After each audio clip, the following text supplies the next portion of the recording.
Good afternoon, everyone.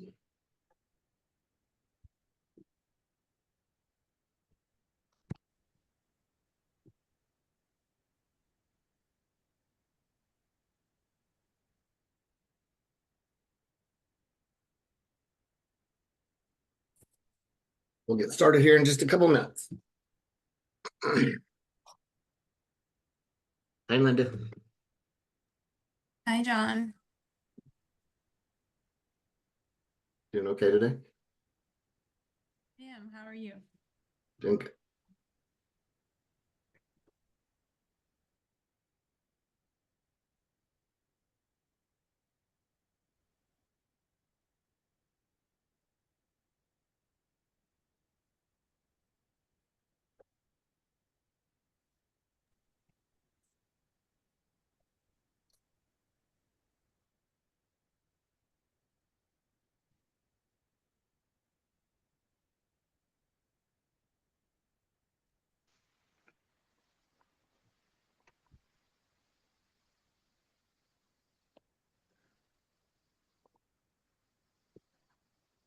Seven folks, not bad.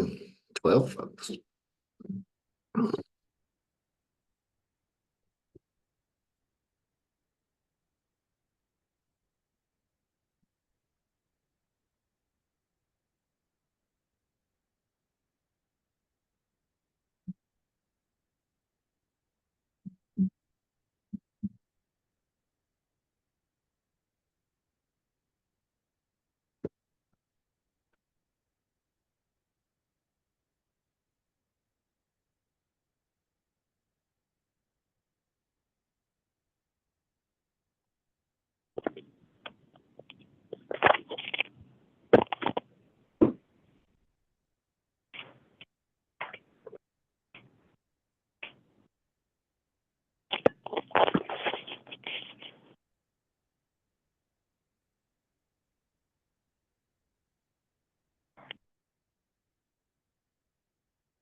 I'll be recording the meeting as well.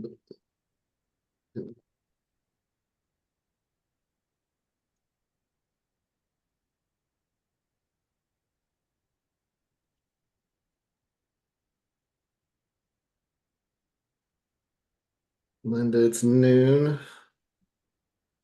Do you want to give like 2 more minutes? Could do I that. think there was a whole bunch of people that had said, well, it looks like there's still people logging on. So You tell me when to start. my goal is to have the best turnout you've ever had.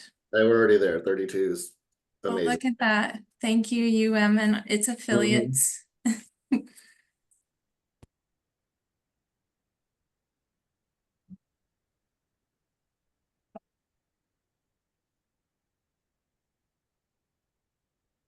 For the PIs and staff that's on, we are going to, being recorded, the video, so you have the resource to go back to.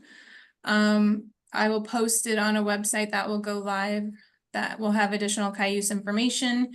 I've also made a user manual for both IACOOK and IBC, so you'll have that at your fingertips. And then there's other Cayuse Academy and other resources. So if you don't get everything you need now, don't worry, it will be okay. We'll have other, I'm always a good resource. Our AV is a great resource, Pam Broussard. So there'll be other opportunities if you're unsure if you got all the information you needed. So As much as I would like to think you will remember everything I say, we have you set up to where you don't have to remember anything I say. there you go. Do you want to go ahead and get started, John? Sure. Okay. Well, I'm John Farley. I have been consulting and implementing animal oversight and hazard safety, so IACOOK and IBC applications with Linda and Pam over the last several months, and we are at a point now where we're ready to roll it out to everyone. Sorry, I'm on the Cayuse. No, it's this. Oh, yeah, sorry. Um, I have been at Cayuse for 5 years. Prior to coming to Cayuse, I worked at Vanderbilt University for 14 years um, in their animal care department, and I'm doing everything from cage wash up to assistant director of operations there. So I'm very aware of how animal facilities work and all of the regulations that y'all have to go through to do the work that y'all do, which I find super important. So thank you all for what y'all do. I am now going to stop sharing my video so that you don't have to look at my face anymore. And I'm going to start sharing my screen. And we'll get you trained.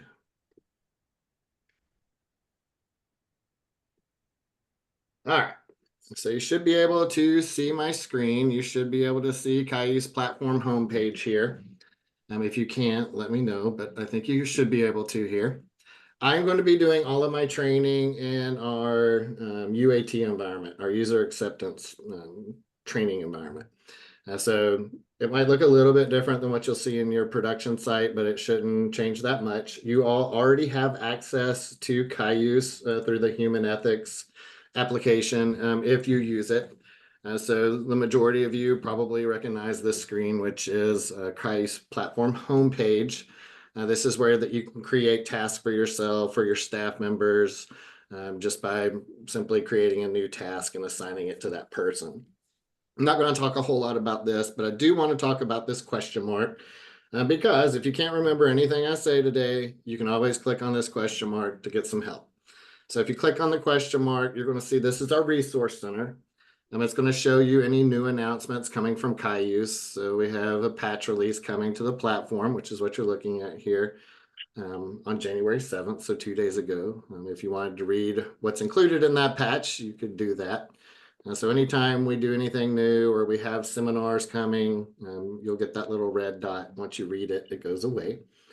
If you want to learn how to use the platform, you can do the show me how, and it'll kind of walk you through all the steps on how to use the platform. But this help center, if you can't remember anything I say today, you can always go to the help center to help find some clues on how to do something. So if you just click the help center, it's going to bring you to this little blue box. I've already typed in start a protocol. And when I type that in, it's starting a protocol for hazard safety or starting a protocol for animal oversight. I'll just choose animal oversight for this instance. And then it's going to kind of walk you through how to start a protocol in the application. This is kind of small, so if you want to make it bigger, you can click this little button here and it'll take you actually to our support.cayuse.com website. And it'll also show you a bunch of other articles that you can read that pertain to that particular application. And then you can actually look at it big screen. If you really like this article, you think you're going to need to use it on a regular basis, you can follow it. And if any changes are made, you'll be notified so that you can come back to the article and see those changes. And then it did open up in a new window. So when you're done reading how to start a protocol, you can close that and get back to your dashboard. Any questions about that? Don't be afraid to ask questions. I'm going to try to monitor the chat. I don't always do a great job at that, but at the end, I'll look to see if I missed anything. Feel free to stop and ask questions too.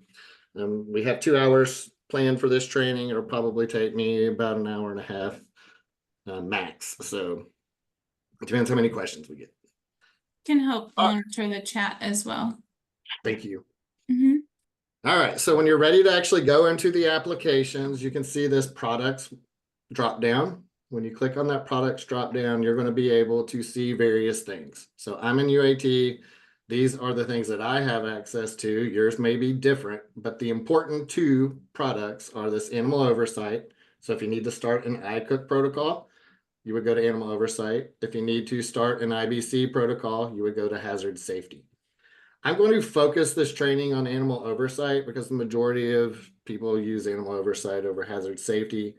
The processes work almost the exact same. Wording's different, but what you're clicking on is the same. So just keep that in mind as we're processing through these. So I'm going to click on animal oversight to get me to that application. And when I do that, this will be the dashboard that you land on. You're always going to see the application that you're working in Cayuse in the top left-hand corner. So I'm in animal oversight. You'll always see the University of Montana because that is your base unit. You'll see the roles that you have here. So I'm currently showing as a research staff member, but this is a drop down. So if I was a committee member, I could toggle between my committee member. If I had other roles, you would be able to toggle there. If I was part of a PI's group, so I'm not really my own PI, or I work for another PI as well as myself, Linda can add you to another PI's group. So I'm currently my own PI group, but I can work on Linda's behalf. I can also work on the admin Cayuse person's behalf. Again, we've already talked about the products, and then you're always going to be able to see who you're logged in as, and then you'll also be able to look at your profile, get back to that help center, little question mark. The question mark's gone here, but it is still there. It says resource center there. And then when you're done for the day, go ahead and log out of the system. Didn't say to log into the system, y'all are just using SSO to log in. So however you log into your other systems is how you would do that in the future. So that's your dashboard, top row, the headers there. But you'll also see on the left-hand side that you have animal oversight and you have some alerts. We're going to go through almost every single one of these alerts today during training. Your alerts are things that you are doing or you might need to update, those kind of things. You also have the three little dots here, which are action menus where you can run reports for your protocols. You can run searches. You can also request a transfer of ownership from one of your protocols to another person. If you're tired of doing that research, that kind of thing. You have animal oversight here. If I wanted to switch to hazard safety, I could click this here. I don't have to though, because the product is already showing here. So if I needed to go to hazard safety, I could just simply click that blue line and I can see all of the same information that you saw in animal oversight as well. So you can get to the applications either way by selecting the product or just clicking the blue line on the left-hand side of the screen. Any questions about that? All right, so let's talk about each of these alerts. So the protocol actions is going to show you all of your approved protocols that you have approved through the Cayuse system. So what you're seeing here is I have 8 protocols that have been approved. It's going to have my protocol number. It's going to have the approval date, the next time it needs to be reviewed for the continuing review, and then when the expiration date will be occurring for that particular protocol. Hey, John, we have a question in the chat. Sure. It says, can a protocol have co-PIs or only a single PI? You can put a co-PI on a protocol. However, only one person can own a protocol. So if I was a PI and I wanted Linda to be my co-PI, I would still own that protocol, but Linda could make herself, because she's the office person, right, part of my PI group, and then she could actually work on that protocol as well. So kinda in the personnel page, you can do a co-PI, but there's still only one owner of that particular protocol. Does that answer the question? So you have to rock, paper, scissors, who's going to fill out the protocol. Or you can help each other by being part of that group. All right. So these are where all of the actions are once you need to start a protocol as well. So you'll go to protocol actions. You can start a new protocol here. I'll do that in a little bit. You can actually copy one of your current protocols to a new document. You can start an amendment here. You can look at all the versions of the protocols that you have. So, 6 years from now, when you've done 3 de novos and a bunch of amendments, you can look at all those different versionings. And then you can also look at the register. This is probably less important for you all currently, but you can see how many animals are on your protocols there. Your draft protocols are every protocol that you're working on. I've got 35 of them in my system. So you can start a protocol at any time. These are all new. I do have one de novo that I've started that is in the new status. So you're going to be able to always see any drafts and come back to those and work on those anytime you need to. protocols and review. So after you complete a protocol and you send it off to the Animal Oversight Office, you'll see it here. Currently, this one is not grayed out. Most of the time they'll be grayed out. As soon as you send it, it's going to be grayed out. And you would be able to see that from PI to the iCook office. This is one I'm going to do training on. I've already sent it to the iCook office. It's already been reviewed. And now they've sent it back to me. So the iCook office sent it back to me to do some revisions. We're going to go through that a little later.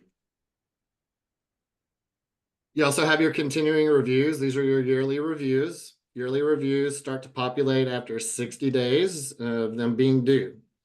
This one is in red because I haven't done it in 40 days. It's way overdue, 40 days overdue. Y'all's goal is to not ever hit anything in red. Y'all want to get it into the office before it turns red. I'll talk about how to deal with those shortly. Once you submit those, you'll see those in continuations in review. This is an example of one that's grayed out where I sent it to the iCook office so it could be renewed and approved. When you have your 3-year reviews due, they will show up in your de novo reviews here. Again, this one's 40 days overdue as well.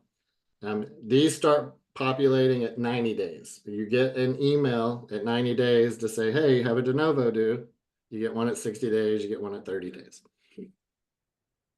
Don't forget to do those. Avoid the red. If you start a draft amendment and you don't finish it, you would see that in your draft amendments.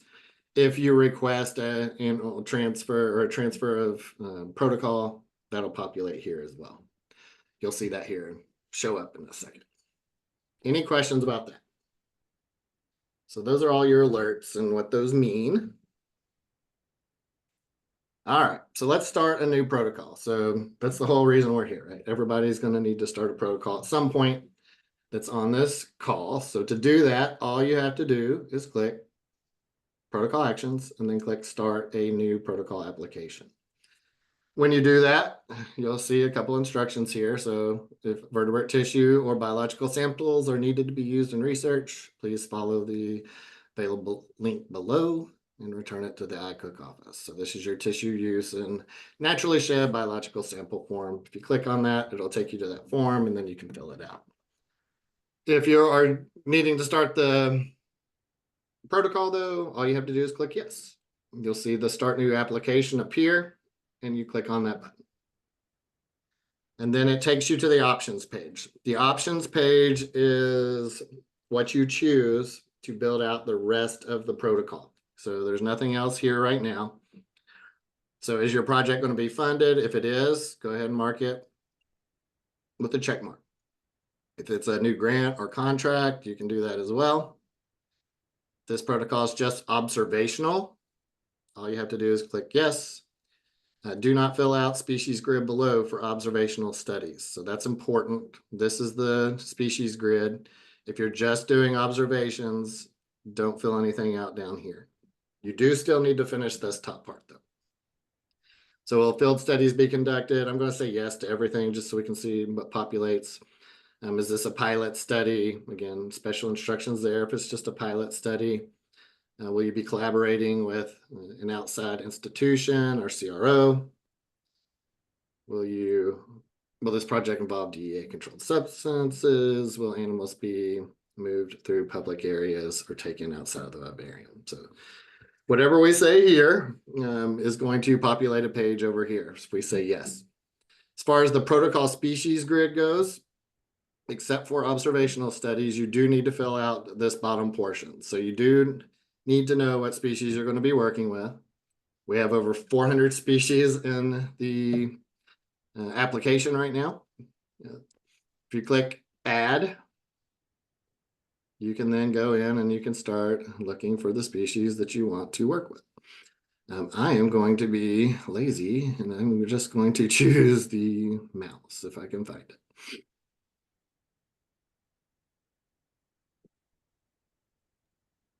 I think it's in laboratory. I think it is too.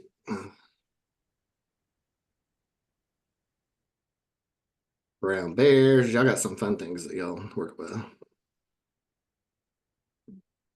So laboratory mouse, laboratory rat. most common. And then if we're going to be doing breeding of the mice, we would say yes. If we're going to be doing procedures or we're going to need some exceptions to something, we'll say yes. If we're going to be doing restraint, yes. If we're doing surgeries, yes. If we're using vet drugs, things that you can get at the pharmacy, vet drugs. Experimental agents, things you're buying from Sigma or wherever. If you are going to be using IBC agents on these particular animals, you would click yes. And then if you're euthanizing, you also need to say yes. Then you click save. When you click save, it is going to continue to allow you to add additional species. I'm going to add another species onto this one so that you can see what that looks like. Let's use the rat. And for the rat, I'm just going to say we're euthanizing. We're not going to do anything else. And I'm going to click save. Once you have all the species on there that you want to add, you save your changes. When you click save changes, it's going to build out your protocol on the left-hand side. In order to be able to submit a protocol, you have to have a green check mark on every single page that is in this protocol. I want to point out that laboratory mouse, it's going to ask you all of those questions saying I was breeding, I'm doing procedures, I'm doing restraint, I'm doing surgery. And so it's going to ask me all of those questions. I didn't say I was doing anything with the rats. These are what I have to fill out for the rat. So it's a little bit shorter, but you do have to do each individual species, these questions individually. If it's the same, you can copy and paste from the previous species that you're working on, but you do have to fill it out for each one so that we can get accurate numbers for each species that y'all are working with. Any questions about that? All right, I'm not going to go through each of these pages, so y'all can take a sour leaf because it is a lot, but they're pretty short. This is just your protocol overview. So you're just going to put in your title. It's going to go to the next tab. So this is a page that utilizes tabs within it. So you do need to get something on each tab to be able to get the green check mark. So even though I filled out title here, I didn't get my green check mark. Just to see my green check mark, I'm going to copy and paste. Anytime you see a red asterisk, that's a required field that you have to fill out in order to get your green check mark. And then anytime you see a question mark, it's a clue tip. So you can look at any of the clue tips to see maybe why we're asking this question. Sometimes we help guide you on how you need to answer the question, those kind of things. So anytime you see a clue tip, I would read it, especially starting off so that you understand what we're really looking for in the system here.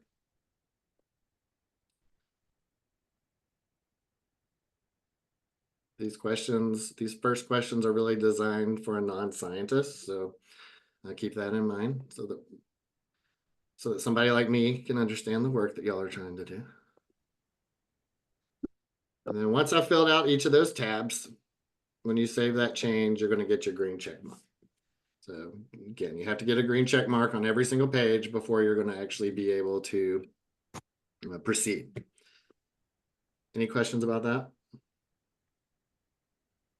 If you're just doing observational study, you don't have to fill out any of these different species. So don't panic about that. The funding page, I'm going to talk shortly about it. This is an example of a grid page. So the protocol overview is an example of tabs where you have to click on each of the tabs. The funding page is you can have as many funding agencies as you need for this particular protocol. Usually it's one-to-one, but not always. You can add funds from a source. All you do is choose from the drop-down what your funding source is. If it's not one of these main ones, you can just choose other funding here.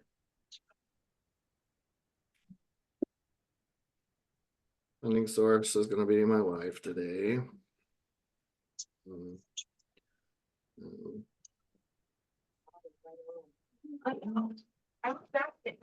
then if it is currently funded, you can mark that, and then you can put the grant number if you know it. It is a required field. Proposed funding end date, if you know it, you could do that as well. It goes out for 4 years. If it's past that, just put the last date there. The index number for you all. And then if a different PI is the one that's funding this, that PI does have to be in the system. But when you start typing out the name, it's going to start showing you the different options that you have. It's only going to populate the name of people that are already in the system. So if you're typing a name out and they do not show up in the system, then you need to contact Linda's office, and then they can start to work to get that person in the system. Any questions about that?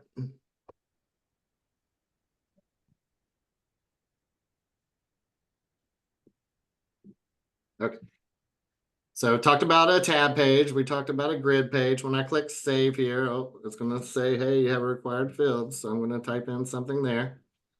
I am going to get my green check mark because I did fill out all of the questions on this particular page. But if I did need to add an additional source, I could do that and just add another source of asking the same questions. If I already have an approved protocol that has funding on it, I could click this add from my list of funds. So these are already on a different protocol, and I could say, okay, this is the one I need to add as well. Add it automatically, and then you don't have to answer those questions because you already answered it in your other protocol unless something changed. So then you could just go and click on that item. So I just turned it blue and click the edit funding source, and then I could go in and I could add that index number.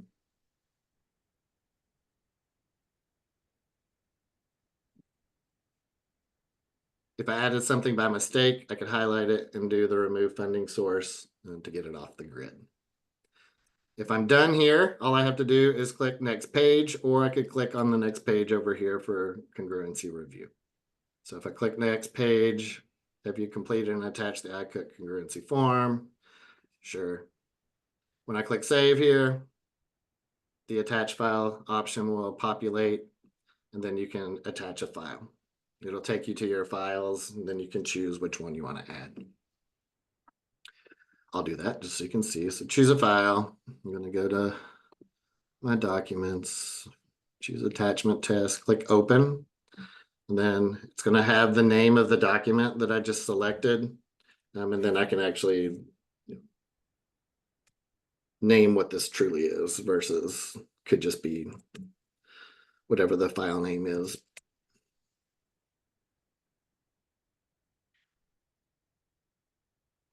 When I click attach, it will attach it to this page. And then down here at the bottom, there is an attachment section here. And it will also populate here. So you can attach them on the page level, or you can attach them down on the attachments page. Either one will work. Any questions about that?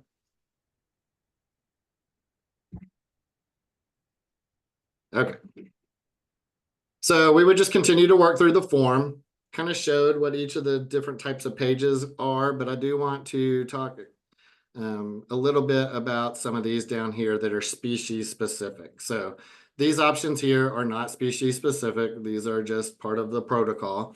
And then when you do have a species added, we do have species specific items that come into play. And I do want to talk about a few of these pages. Let's start with the use locations. So the use locations, again, you have your add from my list. So if you've already got an approved protocol, you can always select those options. If you haven't, you can add a use location. The use location is pulling off of a dictionary that the iCook office, IBC office has populated. So it's going to show you your different facilities that you have. You also have field study if you're doing a field study, because you may not actually have a building that you're working in. So just keep that in mind if you're doing a field study, to choose field study, unless your specific item is here. I'm going to choose bioresearch. I'm not going to choose that one because it's missing. There we go. So I'm going to choose health science building, and then it will populate the rooms that you are working in. So I'm just going to select one of these. It's going to ask what location type this is. So is this a research maintained area? So is this one of y'all's rooms that or outside of the vivarium that y'all are maintaining yourselves? Is it a vivarium housing room? Is it a vivarium procedure room? Is it a clinical area, or is it a field study? Depending on what you answer here, it may generate some additional questions. So if I say it's a research maintained area, how long is it going to be in the area? If I say 24 hours, then we're going to have to justify why we're keeping something out of the facility for longer than 12 hours. And then what kind of animal work is actually being done at this location? If I choose it's a field study, still have some of those same questions. If I say it's a clinical area, now I have more. So depending on what type of answer you place here, it's going to depend on what type of answers you have to go for the rest of the facilities. So questions do, yes, no questions also have functionality sometimes, animation. So if you say yes to a question, I'll do that down here on the drugs page. On the drugs page, there is an instruction here. In order to submit this protocol application, all drugs in red must be edited. So if I need a drug, I'm going to see these drugs are all species specific. So if you are looking for a drug and you can't find that drug, then you need to contact the ICOOK office so that they can add that species to a particular drug. And then they can also put in what the recommended dosing is for that particular animal. So what you're seeing here, so ace promazine, not ace promazine, whatever that is, it's out as ace. I'm just going to select this one, but if you had multiple that you needed to do, you could do that as well. You can pick as many as you need to make sure that everything that you're doing as far as work goes on the protocol gets added to the system. I'll go ahead and add 4 just so you can see what that looks like. So if you go through the whole list, you'll see that right here, the view is 1 of 20, but there's 23. So if you wanted to see what was on the next page, you could choose that next button there and see those other 3, or you could say, I want to see all 40, and it'll show you all of them up to 40. But I've already selected some, or I had, until I hit the other button. When I add these selected records, they're all going to show in red. And that is because there are some additional questions that you need to answer for these particular drugs. And also, you may need to adjust the dosing based on the work you're doing. So this is the recommended dose, but you have the ability to edit these if you need to. So for this particular one, if you click on it and click the edit drug, it will show you what we recommended. But you do have the ability to change this if your work requires that. So you don't have to stick to this, but that's what's recommended. You have your administration route. So this is the way we thought it should go. But if it needs to be one of these others, you can choose one of those others. If you don't know what PV stands for, you can click the clue tip here and you can look for PV, and it's vaginal. Sorry, it's not the one I really intended to pick, but that's what happens. Sorry about that. But you can choose whatever you need to, and you have the clue tip to help guide you on what those mean if you don't know. Obviously, I didn't know what I was doing. So then the reason for administration is a required field because we don't know why you're needing to do your work. We couldn't fill that one in for you, but we did fill in the other ones for you. So, and then is this a pharmaceutical drug? So this is a great example of if it's no, you have to answer another question. You have to justify why it's not. But if it's yes, you don't have another question. So again, that's what animation looks like based on the answers you give.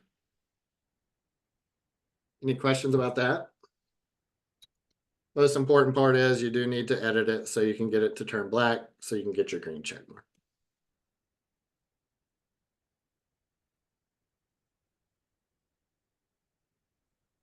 All right, experimental drugs works very similarly.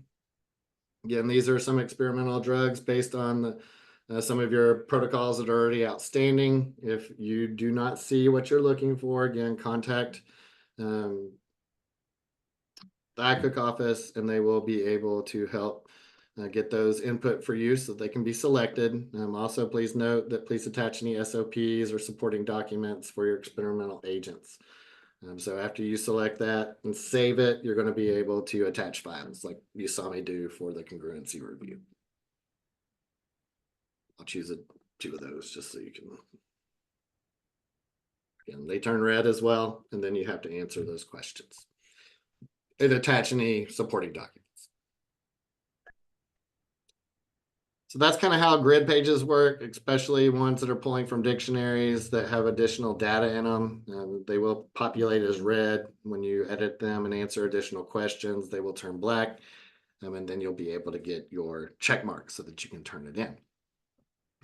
IBC agents, if you are a lucky PI that works with IBC agents and experimental agents on a animal, you will have the ability to do two protocols, one for IBC and one for your animal work. I always recommend doing your IBC first. The IBC protocol, once you start it and it gets approved, the IBC agents that are approved on your list will populate into the protocol. So when I click IBC agents here and I click add IBC agents, these are all of my IBC agents that I say I'm going to be working with. And it's also showing the status date. So these are all in draft form currently. And then when I started working on that particular protocol in hazard safety, you're only going to see something populate on this IBC page, agents page, if you are working on another protocol. And in the very near future, only approved agents are going to appear here. Right now, draft agents and approved agents show up here, but in the future, to help avoid some regulatory burden on your IBC offices, only approved will populate here in the near future, probably next quarter. So just keep that in mind. When you have those agents, you can choose what the agents are that you're going to be working with. Ebola is my favorite, so I'm going to add that selected record. When I do that, it's going to be in red again because we do have additional questions that we need to answer. So again, click on it, click the edit IBC agent, and then fill out the information that is applicable to that particular agent. Questions about that?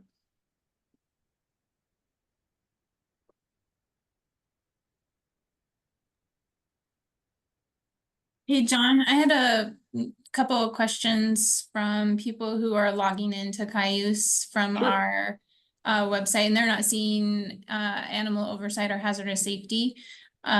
So not to interrupt you, but you will see hazardous safety and animal oversight as soon as HR does their magic on their end to get all of the users access. So it's coming probably within the next week or so. I'm just waiting for HR to upload everybody's information or link everybody to those platforms. Thank you, Linda. Once you go through the species specific information, there are 3 pages down here that are required even for field studies. So let's talk about those very quickly. Probably the most important one is your personnel page. Everybody that is going to be working on a protocol needs to be added to this personnel list. Make sure that you attach all your relevant city training down here for each of your employees. Make sure the occupational health risk assessment's been done. Anytime you see instructions up here, please make sure you read them because they're important. Whoever the PI is or whoever starts this protocol will populate here automatically. You don't have to add that person, but you do need to edit that person. So I'm going to highlight me. I'm going to click edit. I do need to know the organizational department that I work in. This will automatically populate for the majority of you because that's already set up in your system to populate. If it does not, choose provost, and then you can select the department once you choose provost. But most of the time, it's automatically going to pull in for you to where you don't have to worry about that. Cell phone is also a required field here. That should also, if it's in your profile on your admin page, that will populate automatically as well. If you are the primary contact for the protocol, you can do that. So if I want to be the primary contact, then that's great. I'll do that. Copy primary contact on all emails, every email that gets generated for it going back and forth between the iCook office, the approvals, all of that. If you want all of those for all your staff, you can choose that. You don't have to.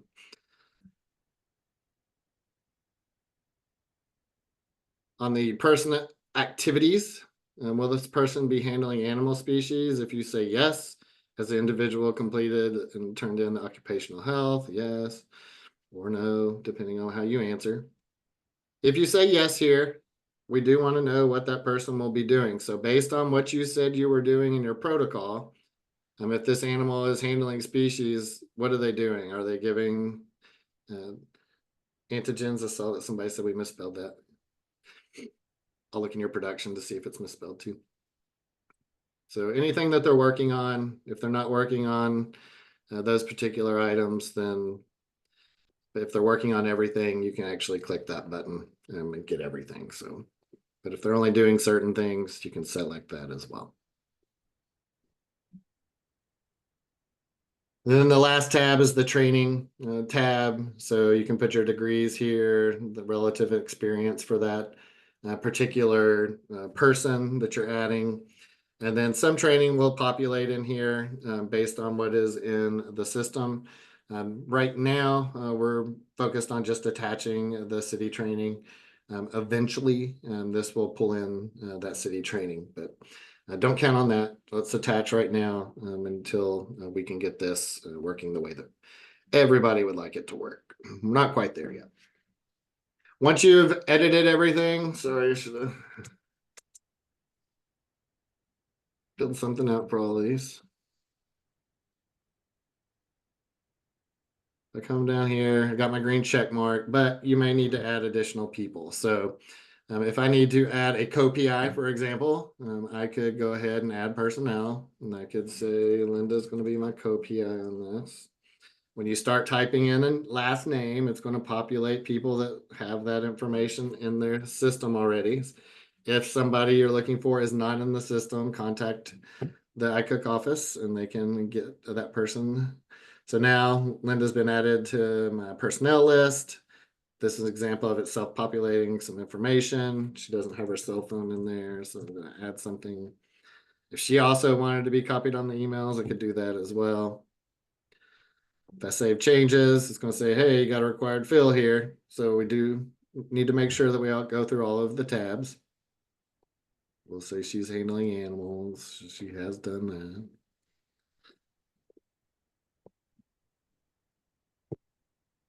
So you can add as many people as you need to.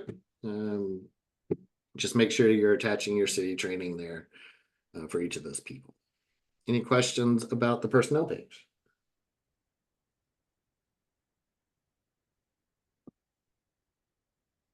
The last two are pretty basic, but they are required even for the field. So databases searched, again, you should always have to do a database search anytime you're working with pain level D or E. If you're working with B or C, then you just put no here. But if you do say yes, it's going to ask you what databases you've searched, all of that kind of information.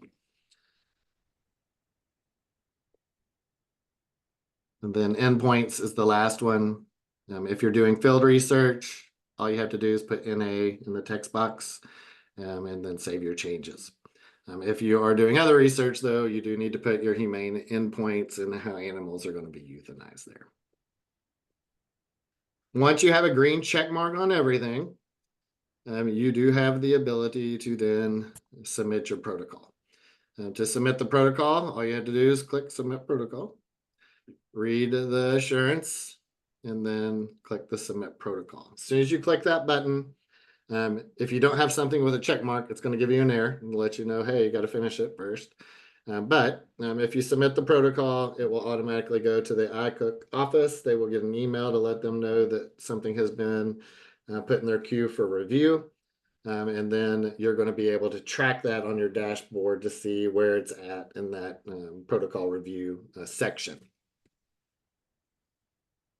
Again, on this, you have your ability to view any attachments that you've added on any of the pages. So you don't have to always remember which page you were supposed to be adding that to. You can just put all your attachments at the bottom. If you started a protocol and you're like, oh, I don't like anything that I did here, you can cancel that draft protocol if you need to or want to. It deletes it completely out of the system. So make sure that you do that only if you're sure you don't want to do it. And then you can also preview your protocol. So after you fill it all out and you just want to kind of see what the protocol is going to look like as a PDF version, you can click that preview. And then it will show you what a PDF version of that is. You could right click and you could print it if you wanted to, if you like paper like I do. These are hyperlinks. So if you wanted to go, I don't remember what I put for funding, it'll take you to the funding page and you can read everything that you did for your funding. And then if you wanted to go back up to your table of contents, you can just click on that TOC and it'll take you back up to the top. So if you like paper like I do, this is a good way to print it out when you're done so you can read through it one last time before you click submit. Any questions about protocol, how to fill it out?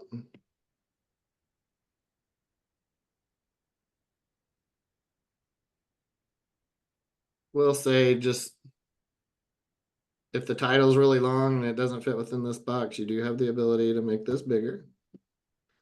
This is an example of a text box. And then if you go down to your animal numbers, sorry, your methodology. Methodology is where you're going to be explaining everything that you're doing in your protocol. When you fill out this protocol for your procedures, your restraints, your surgery, everything that you say you're going to be doing on this mouse is going to populate here so that you can kind of make sure that you touch on each of those items when you're describing what work you're going to be doing. So what you see up here is more or less to help remind you what you said you were doing up above. But this is an example of a word editor field. This is a little bit more rich text where you can add, numbers and graphs and pictures here if you need to. It's a small section. You can make it bigger if you want to. This right here will make it full screen. So if you click on that, and then this is basically a word editor and you can treat it like Word or whatever, and you can change boldness and italicize and underline and highlight and all that fun stuff. If you want to go back to the small screen, all you have to do is click that. Any questions about how to fill out a protocol?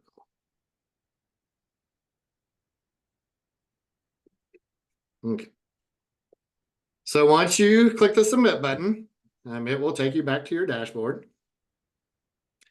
And then you can follow that protocol in your protocols and review. So here's my protocol and review. If I had just sent it, you would actually see it like this. It would be grayed out. You can also see that the inbox is 0, and that's because you don't have anything that you need to do at this time. This is actually in the office's queue for them to do something with. This is just letting you know, all right, this is your continuing submission. It's new. You're saying that you want to continue as is, and it's sitting in the iCook office currently waiting for something to happen. This one, though, is in my inbox as something to do. You can also see that it is black. It's not grayed out. And you can also see that the hyperlink is active there. It's underlined.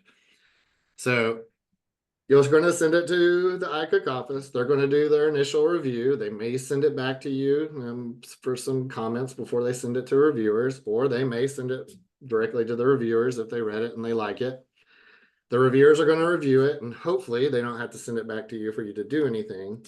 But unfortunately, I'm not as smart as you all, and they have sent this back to me for some PI revisions. So This is in my inbox. I know I have to do something. I also got an email to let me know, hey, protocol's been returned back to you. You need to do PI revisions. So you'll get an email as well to let you know you have something to do. But if you're in the Cayuse system and you see something pop up there, you already know that you got something to do.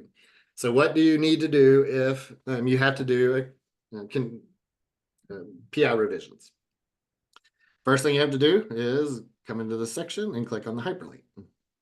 When you click on the hyperlink, it is going to take you to your protocol. So this is an observational study. This is the shortest protocol that y'all have in the system. And unfortunately, I have 3 review questions here.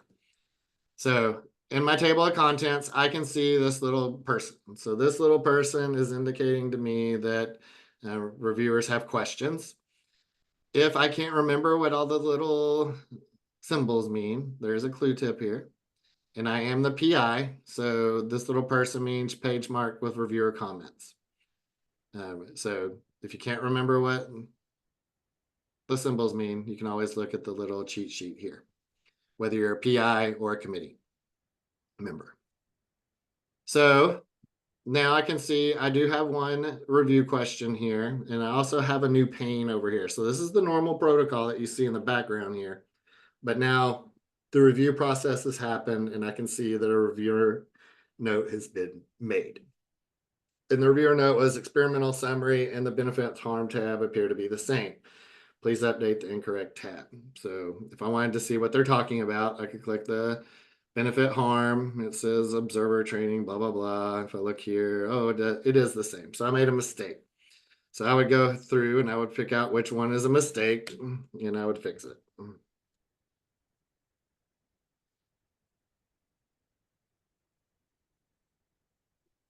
And then once you fix it, all you have to do is click your save changes. When you address an issue within or a comment within the system, you're going to get a green check mark. You have to have a green check mark on all of your review comments before you can send it back to the iCook office. So I've took care of this one, but now let's go to the next one. So on my observational studies page, I also had a review. And I can see that I have footnotes here. So this first example is a page level note. And there aren't any specific words or sentences or anything that somebody has a question about. It's just really a page level type of question. So this is a page level comment. And then what this is a question comment. So you can see here that the field contains footnotes. And I can see here what those footnotes are. If I click on this box, it will open up the changes. So changes made in last revision, and I'm going to be able to see where those footnotes are specifically. So I wanted to see those. I can see, okay, they're on focal point. Please include titles to address that. All I have to do is come over here and find that section. So this is focal sample. So focal sample, and then I could come in here and add something. Has a veterinarian been consulted? So if a veterinarian has been consulted, they're just asking me a question, right? It's not necessarily something I need to put in my protocol. I could if I wanted to, but let's just say I don't want to. There is this review rebuttal down here. So if you want to say you want to answer the question, but you don't actually want to put it in your protocol, you can click that little box and then you can do a review rebuttal. So if they said you did something wrong and you can prove that you didn't, you can do a review rebuttal. So I'm just going to type in here. Does that make sense to everybody? Once you've made the change in the field and you've addressed the review rebuttal, in order to save it, you do need to save the changes on the page. When you do that save page, it's going to take care and it's going to save it. It's going to give you your green check mark, and then you're good to go. Any questions about that?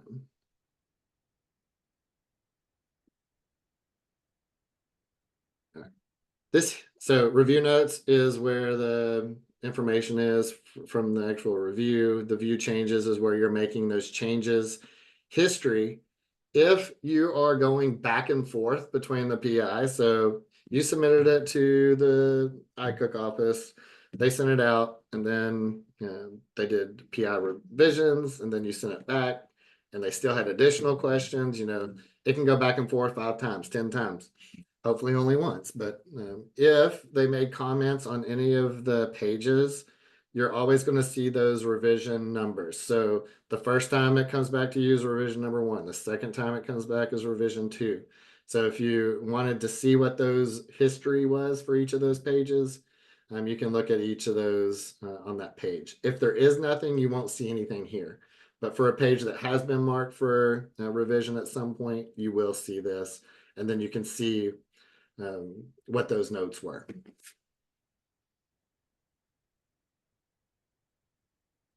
Any questions about that?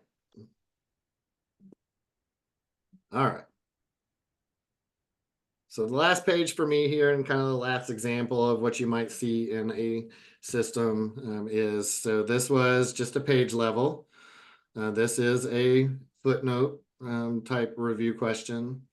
And then if you have a grid, so that vet drug, the experimental drugs, surgery, IBC, you may have, or the personnel page, you may have 10 things on that page. And the reviewers are going to review each of those different items, but they may only have a question on one particular item within that page and within that grid. And so this is what that would look like. So this page has a review comment. And if you come deeper into it, you can see it's actually John Farley has a review note. So this is the one that you would want to pay attention to on this page. You would want to open up the review notes just to make sure that there isn't one at the page level, but there's not. It's empty here. The review is actually on the me. So to look at that, you would actually highlight the one that has the little symbol on it, and you would click the edit personnel. And when you do that, you can look at that review note, and this is include specifics around your animal research experience. So that's on the training profile page. So I had 20 years in animal research, but what is that?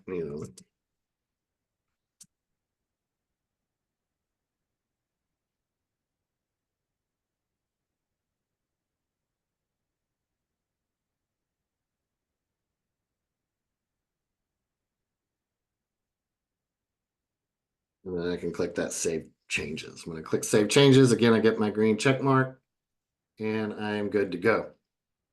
Again, you can then submit it when you're done and you have your check marks taken care of. If you wanted to do a preview protocol, you could do that as well, just to take a look at the protocol itself.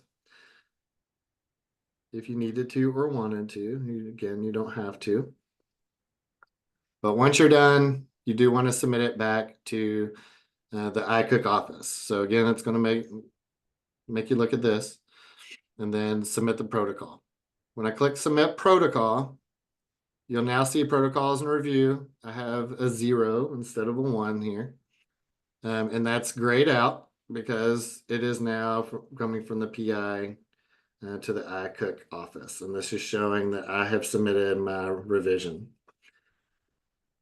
Any questions about that? When it goes out for member review, you're going to be able to see that here. You won't be able to see what members have it, but you will see member review. So you're always going to have kind of a clear picture of where it's at. If it goes to review, then you'll see that. If it goes to the committee meeting agenda, you'll see that. So you know that it's going to get voted on in the next committee meeting. So you're going to have a very clear picture of where your protocol stands from this point forward. Any questions about that?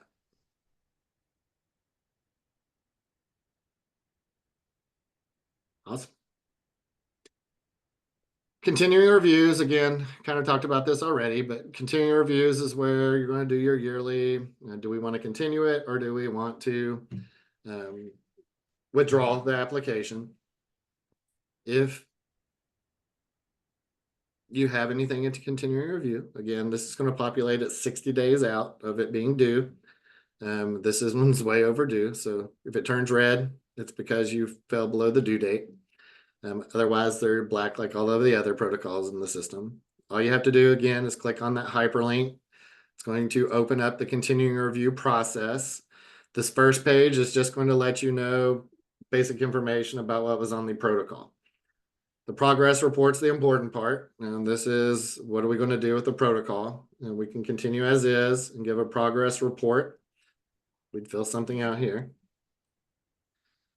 The personnel page, if you have 10 people on here and 5 have left, you can uncheck them. And that will remove those 5. So you don't have to do an amendment to remove people off of your protocol when you're doing the continuing review. However, you do have to get your continuing review approved before you can add additional people onto the protocol. So keep that in mind. And then adverse events, if you have some, describe those. If you don't, you're good to go. And then all you have to do is click the submit continuing review. Very short for a continuing review, especially if you're not having any issues associated with your research. Any questions about the continuing review process?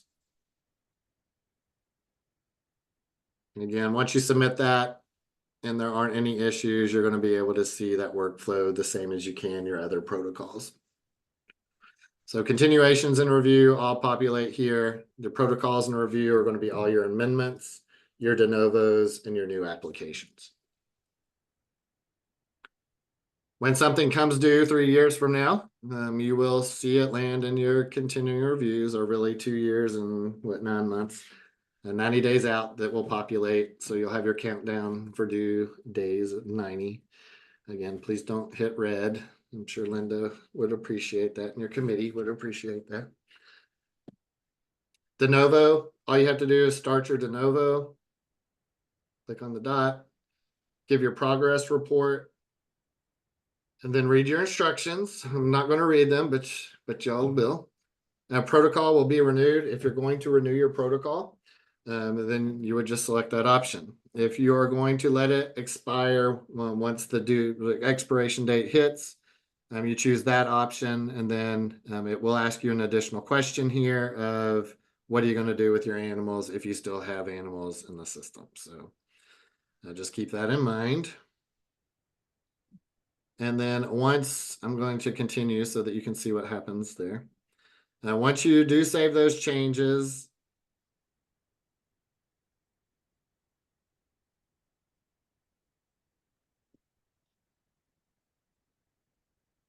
it's mad at me, required field.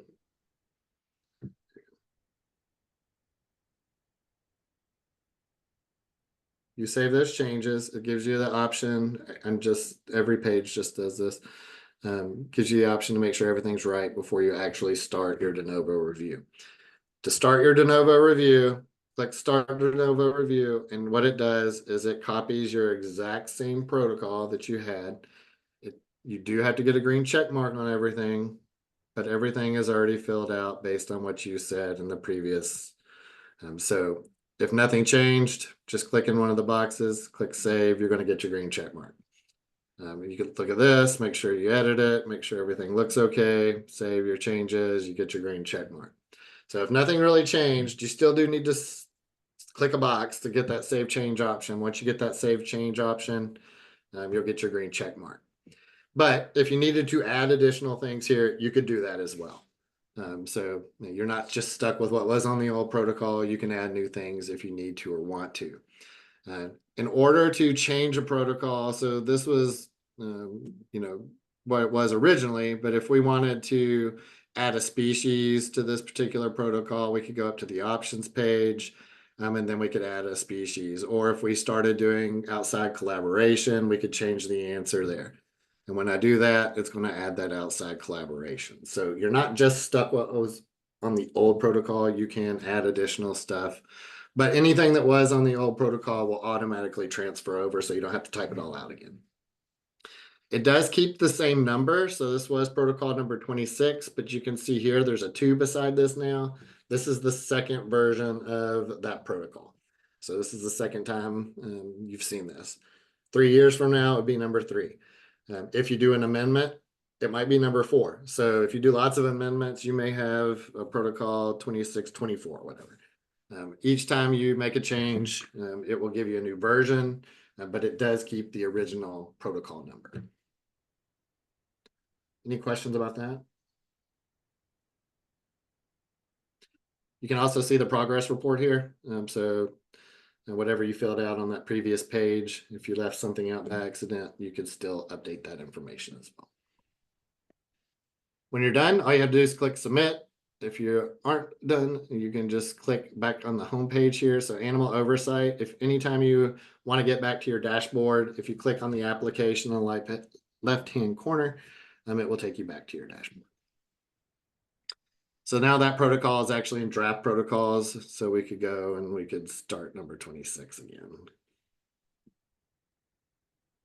Draft amendments, again, are just when you start an amendment. So if I needed to start an amendment for one of my protocols here, I would just select one of those options, and I would click start an amendment. So if I needed to add additional people to protocol number 3, go ahead.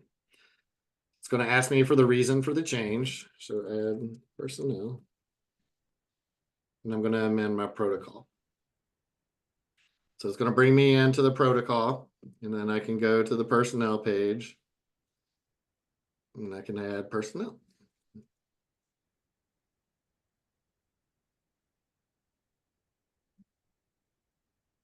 That's okay.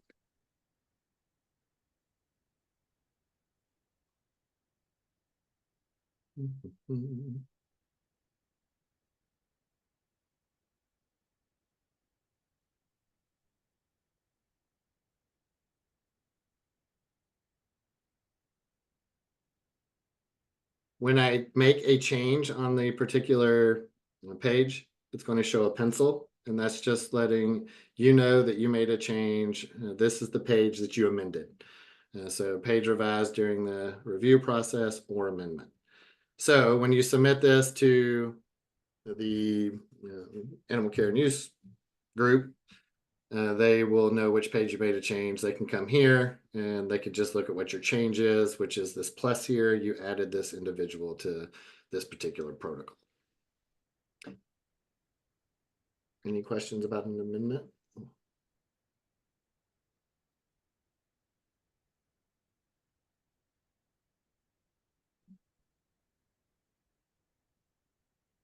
Will Cayuse, so there's a question, chat. Will Cayuse amendments be available to AUPs that are already active in the old system? Nothing that's in your old system is going to import into this system. So if you needed to make a amendment, you would need to actually fill out the whole protocol again. So keep that in mind. You can talk to Linda about that. I think we discussed that yesterday, actually. Yes, we did. There will be some guidance on our website about this. And I'll send out some emails regarding transferring when and how to transfer, at what point transfer currently approved protocols into Cayuse. All right, so I've talked about how to start a new protocol. I've talked about how to start an amendment, and I've talked about how to answer responses from a review. Those are the big things. But there are a lot of other things that you can do in the system, so I'm going to show you those as well.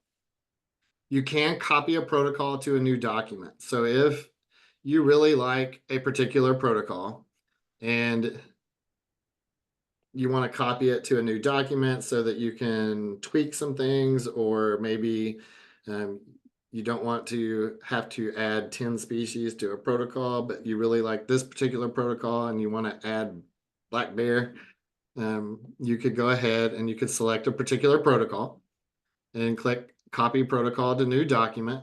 And when you do that, it's going to go ahead and start a new protocol for you. It copies all of your answers that were in that old protocol. And then, so this is multiple species, but if you wanted to add an additional species here, you could come up to your options page. You could add a new species. and just say, I don't know, whatever you're doing here, restraint.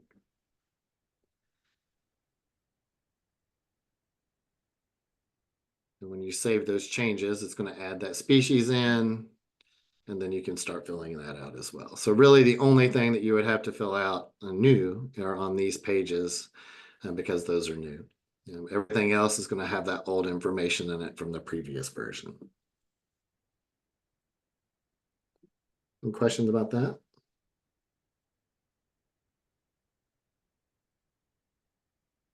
Okay.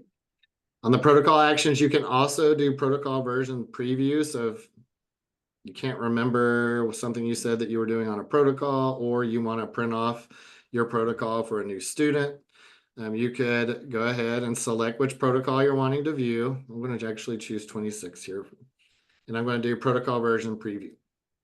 When I do that, this particular one only has one version. If it had multiple versions, it would show all of those versions here. The hyperlink is where your protocol is. So this is the protocol, and you're going to be able to left click and print it off so that your staff can see it. And then they could read it to make sure that they aren't breaking any rules that ICOOK would not be happy about. You can adjust the font if you wanted to make it bigger. You can also compare versions. So if you had a protocol that had multiple versions, you could compare those two. So let me see if I can find one of those real fast for you all. Don't know which protocol that is for me. There we go. So this is a protocol that has 3 versions in it. I did my new document, which is my initial. I did a continuing review already, and I've also amended it. So if I wanted to compare my 3rd version to my 1st version, I can do that. The 1st version is on the left-hand side. The 3rd version is on the right-hand side. Oldest is always on your left. Newest is always on your right. And you can also see, if you look at the table of contents, you can see little people. And these are the pages that are different than the original. So if I click on that, I can see that we changed the species on this one. If I want to go to the overview, I can see what's different on the overview. If I wanted to, let me go back up to the TOC. If I wanted to see species strain, I'm going to see that information. I wanted to look at my personnel. I can see that we changed what we were doing here. So green is new, and then red struck through is what you deleted or changed. But you're always going to be able to see that information side by side if you desire to. You can hide previous version. You can show the main version. Main version is the most current version, so right now I'm comparing to the same version. That did open up in a new window, so when you're done doing that, you can close that window. And then when you want to go back to your dashboard, you can do that. Any questions about that?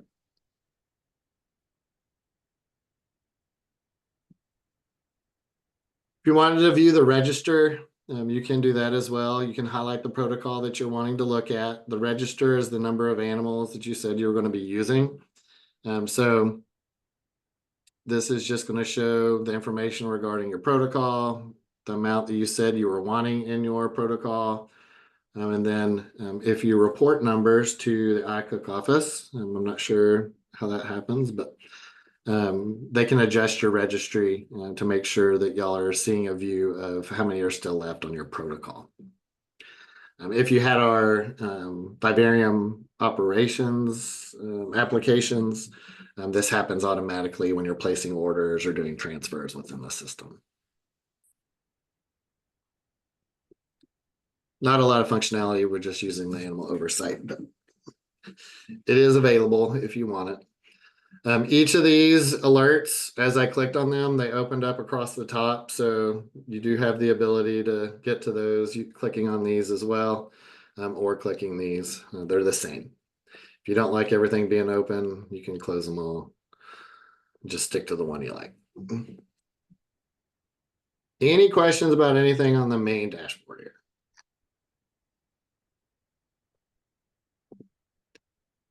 All right. So let's talk about the three little dots. So the three little dots are where some actions that you can take and reports and searches that you can run as a PI for your information. So to transfer ownership of protocol to another researcher, you can't actually just do it. This is you submitting a request to have it transferred to the iCook office.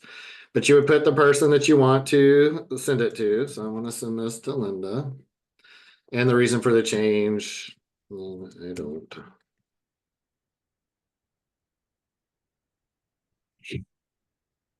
And show my protocols. So right now, I don't have any protocols that I can transfer.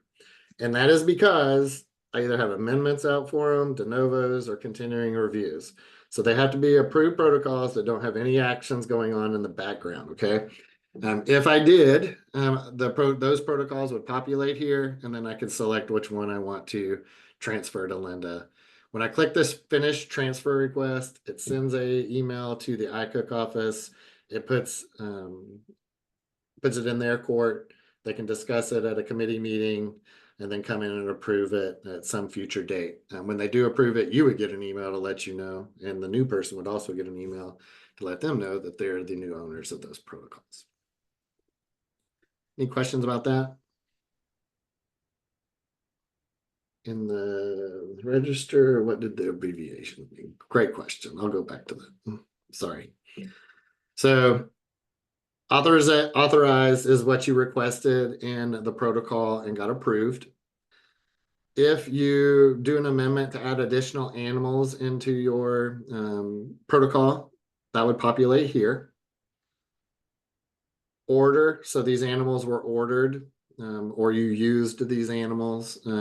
Debit, if you needed to credit, so within our system, if you place an order and say something dies in transit and you want to credit for those, you can do that here. Transfer, if you transfer some animals from one PI to another or you to another, that would be actually a credit if you wanted. And then if you are getting animals from another PI, that would be a debit there. And then that gives you your leftover balance. So orders or use, transfers, or those abbreviations. All right, so let's talk about reports now. So you do have the ability to run a few reports that are self-generated here. So protocol reports, you can have a list of protocols or a list of protocol species. Just a list of protocols is the protocols that you have. So I'm just going to go ahead and click current. So this is going to show you a list of all of the current protocols I have in the system. Whether they're in unfinished status, whether they're approved or not, expired, all of that information. So this is just a way that you can see all of the protocols that you have at some level of work.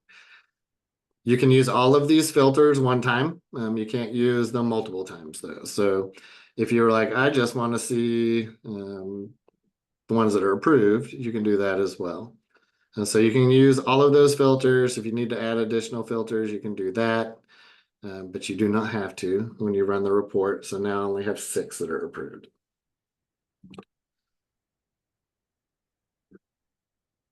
You can export these reports as well. If you click export, it will produce a CSV file. When you click on that CSV file, it will open up your preferred Excel. On my other screen. Let me load over here. So same information, just in an Excel file, so that you can use that information if you need to or want to. I do recommend on this download files page to save it to your favorites. The only way to get back to this download files page is to create another report. This will run forever as long as you have the system, so you can always get back to these if you want to or need to. But I will say that this right here doesn't give you really a whole lot of information of what that file is. So you probably want to save it to your own system with what it exactly is versus that. But I always save this page so I can get back to it if I need to or want to. To get back to the dashboard, again, just click Animal Oversight. And then you can go back and run your next report if you want to. So list of protocol species, but like I just wanted to see ones that I have lab animal on. If I'm just typing here, so I've been, so you can type and get to what you want, or at least narrow it down to the first letter to get where you're wanting to go. Because y'all do got a lot. So this is just going to show you all of the protocols that I have mice on versus wolf or trout or whatever. Each of the reports or searches do open up in a new window, so you can close those when you're done with them. You can also save the filters. So if this is something that you would want to run on a regular basis, you can save your filters. Protocols with nice. Click save. And then, 3 days from now, when I want to run this report again, I could come to my stored filters and see protocols with mice on it, and I can run that report or export it if I wanted to. So again, the same. Your saved filters are your saved filters. I won't see Linda's. Linda won't see mine. Your staff won't see yours. You won't see your staff. So you can always have your own. Any questions about that?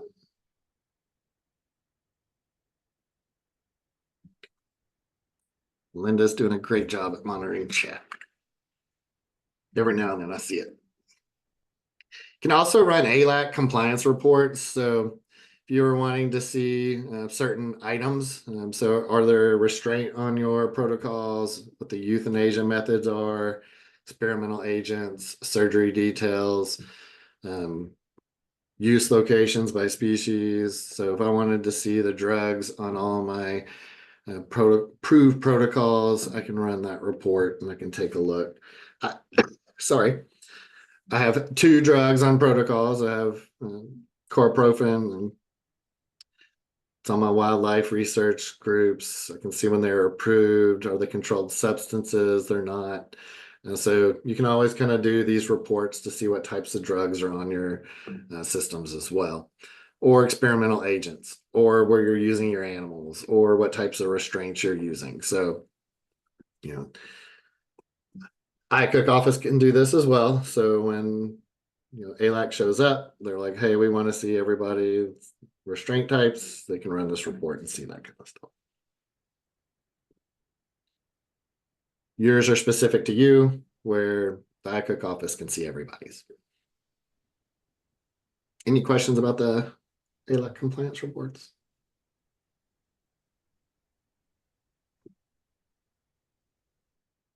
All right. Protocol contact reports. These are just people that are listed on your protocols. Again, you probably know this already, so you probably would never run this report, but you might. So you're going to be able to see what the contact name is on which protocols they're on, and then their contact information. Pretty basic.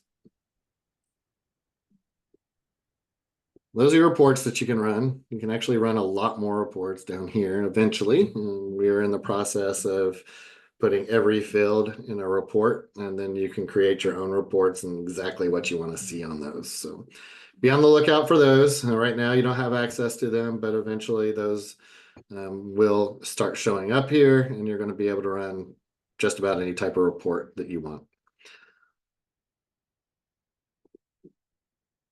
All right, last 4 things. Protocol search. You can do a protocol search at any time.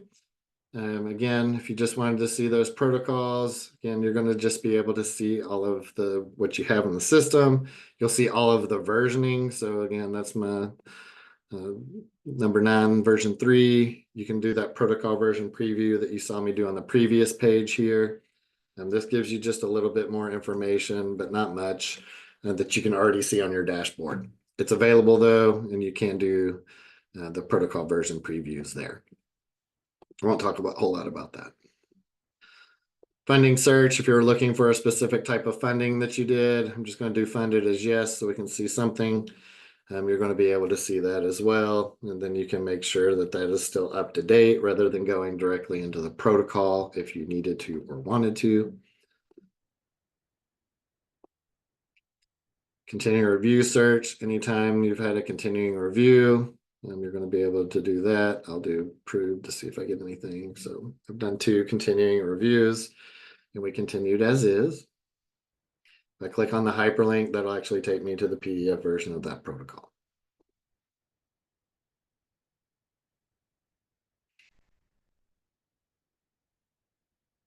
And the last one is register search. This register search works the exact same as this button. So again, the majority of what these searches do, you can already see here or get through these 2 options here. So just keep that in mind. Any questions about anything that you saw in animal oversight? Hey, John, can I add a couple of things real quick? Absolutely. So for any non-UM members that will be submitting animal protocols or hazardous safety, so IBC applications, those are individuals that do not have a 790 number. Once we go live, there'll be a form on the website for you to complete with the information, your email, contact information, and I will manually input you into the system so you have access to Cayuse. So that's an additional step for our affiliated members. And then there are a few other things that keep popping up. I'll announce at the end. So thanks, John. Yep, no problem. I did switch over to the hazard safety application. Again, you're going to see the exact same alerts, just one less. You don't see the transfer because the transfer process for an IBC agent is not available in our system yet, but the same type of protocol actions are available. You don't have a registry because you're not always using animals, or you're not using animals on IBC. So it does look a little bit different, but the same features apply and the same use applies. So if you wanted to start an application, you would use this. If you wanted to copy one, if you wanted to start an amendment, if you wanted to see those versionings. You also have the same options in the alerts. So they have the same options, continue reviews, 60 days, de novo is 90 days. So you're going to be able to see those same type of things that you saw in animal oversight and hazard safety. Not as many searches, but you do have additional reports that you can see as far as your agents that you're using in your reports. So rDNA, infectious agents, toxins, these don't quite work the way you probably think they do. So I am going to cheat and do one of these options and see if I can get some information here. I am going to choose this option. So most of the time when people see this, they're like, oh, I can do RSNA, and then I can say I'm selecting an agent. So whatever that agent would be for that experiment. But the actuality is this is really looking on, do you have RSNA experiments on a protocol? Yes or no? So just keep that in mind. If I had said no, then I wouldn't see these options. But since I said yes, it is showing me those particular items that I'm working with as far as RSNA agents are applicable. So just make sure that you're putting yes here. I will say that in the near future, again, this report section will also have hazard safety reports that you can run. And then you would actually be able to say, I just want to see that particular agent. But right now, that's not there. I would suspect that these reports are going to be available by the middle of next year. Some of the animal oversight ones are already available. I'm going to start an application. Just as far as starting an IBC application, there are some additional resources that you can look at here. When you're ready to start the application, though, you'll just click start. It has the same type options page with what types of agents are you actually going to be using. If you're only using toxins, and you're not using any of these other options,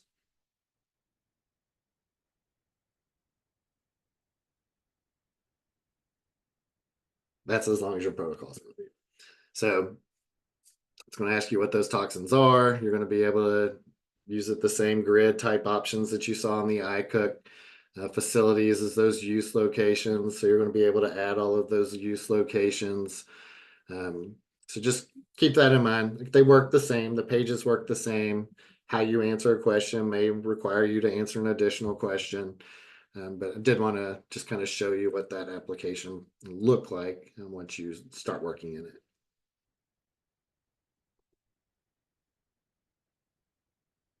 All right. Any questions about anything that you've seen so far?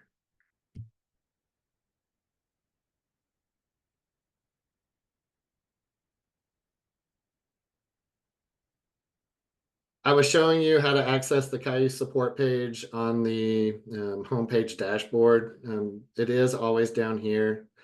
So the help center can always get you, how do I do a search? How do I run a report? How do I start a protocol or amendment? You can always do that here as well.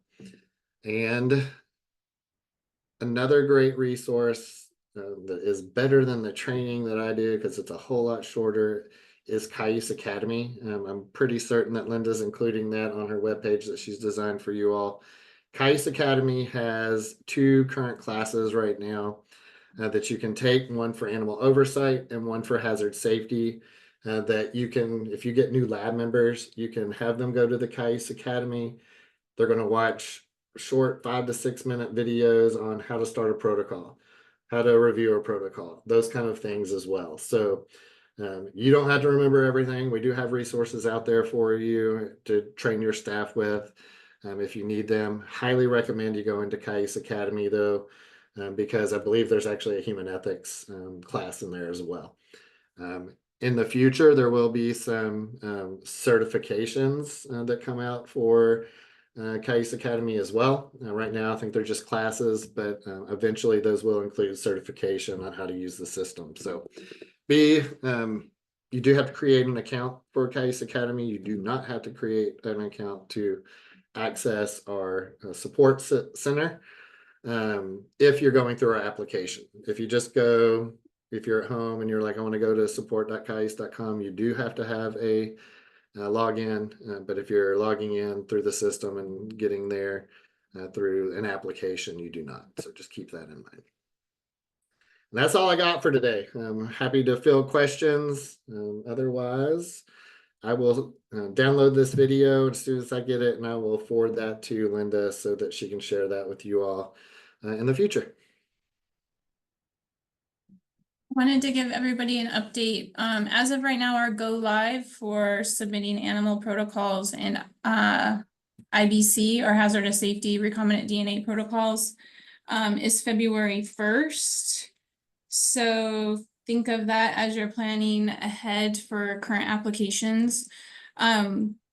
We will require, as you're doing amendments, that you submit those into Cayuse at that time. So I'm not working in 2 systems for 3 years until all the protocols are renewed or up for renewal. And then there is a Cayuse website for animal oversight and hazardous safety. And I'll put it up, I'll have it go live next week. So don't stress about it too much. More information to follow. Pam and I are both fluent in Cayuse, so we're happy to help as you go through the process.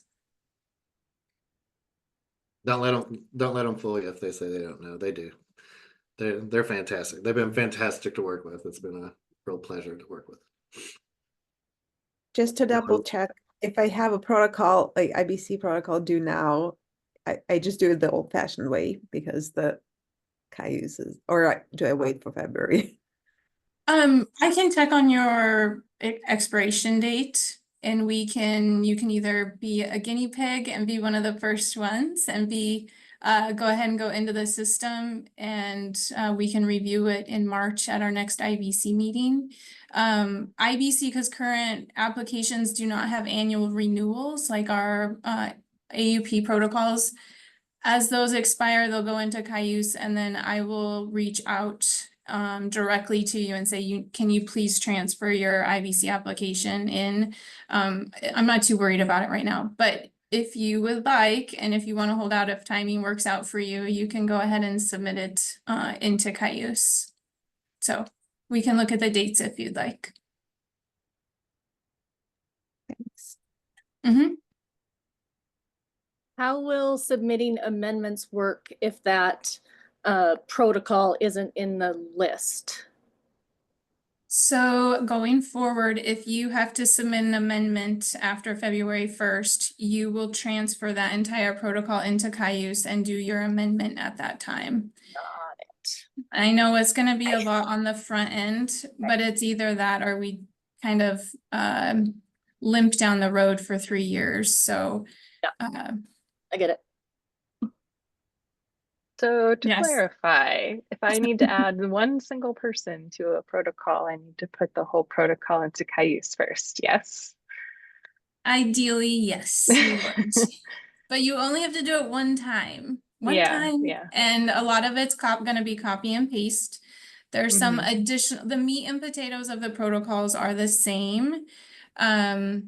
There's some additional information that Cayuse requests, the 3 Rs, but those are not the procedures and methodologies. So a lot of it is gonna be, if you have 2 screens open, you can copy and paste. I know it's gonna be a lot in the beginning, and I apologize. We have to rip the bandage off. There's no other way to go about it. So yes, but don't not add somebody because you don't want to do it, because then we run into compliance issues. And then my other question, I got the impression there was no way for multiple people to add like information onto a new like a new protocol that maybe a few people are working together to write it. It has to be under one PI and it has to be in their account and no one else can access that. Is that true? So no, that's not true. So let me share my screen real fast again. So I'm sharing my screen again. I'm working as me. Linda has the ability to go in and add delegates to PIs. It's in a different system, but she has the ability to do this. So she could add me to her PI group, and I am part of her PI group. So if I click on her, I now see all of Linda's protocols. So I can actually start a protocol on behalf of Linda. So I just started a protocol for Linda. I'm going to put no for everything real fast, just so we can see what's happening here.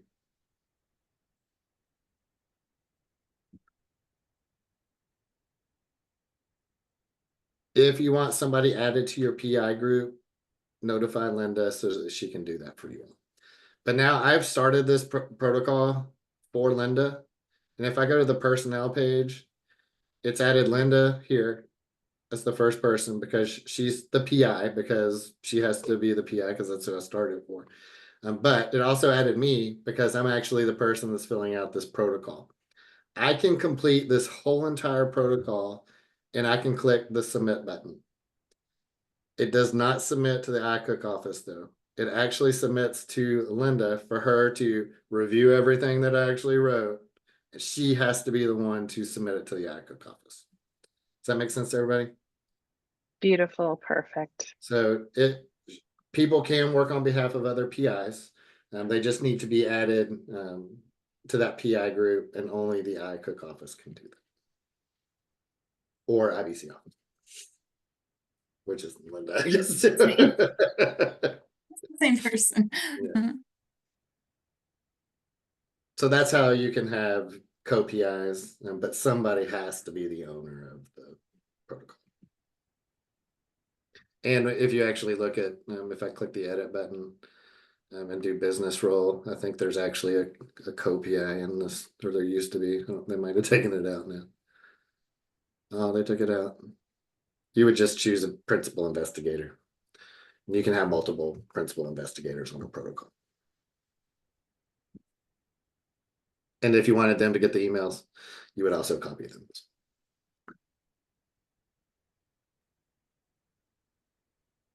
I did not do a good job of explaining that earlier, so sorry about that.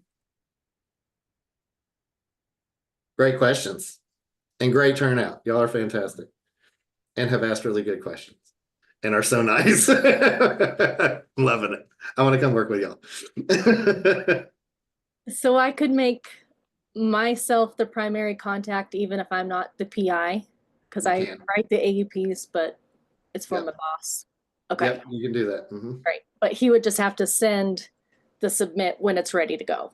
Correct. So if you, Brett, Got if you filled out that whole protocol and submitted it, it actually submits to him. He'll get an email to let him know he needs to submit that to the ICA.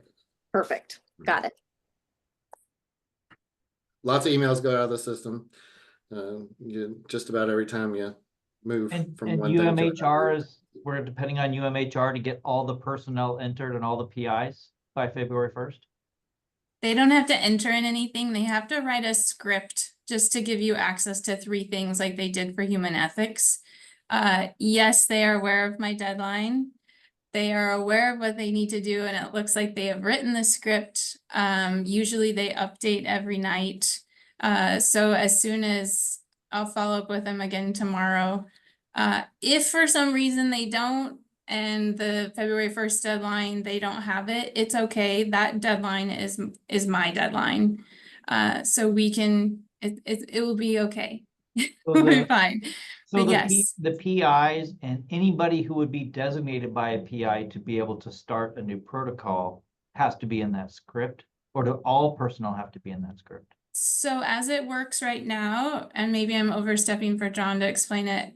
So everybody in Cayuse, so everybody that has a 790 number they're just gonna give access to everybody. Because it's not like a student can submit a protocol anyways, but they're not gonna be discriminatory to a student versus PI. Everybody's getting access, just like the human ethics did, just to ensure we don't miss anybody. Okay, good, thank you.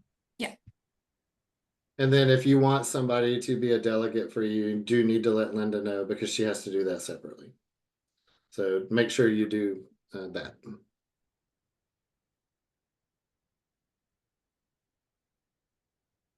Trying to log into your production site now. And Linda, will we just email you to get the congruency review form then that we have to attach? There will be, it's gonna be part of the website that's going live. So you can either find it there, or yes, you can email me or Pam. Pam will be the one doing the congruency reviews. Those are only for new protocols and new grants.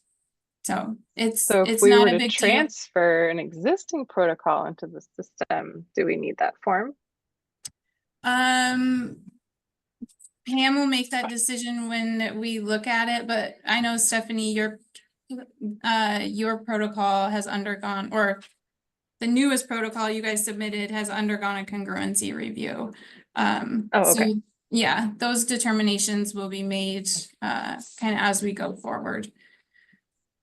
It's always been Okay, left cool. at the hands of the PI to do it, but it's never been done per the NIH guidelines.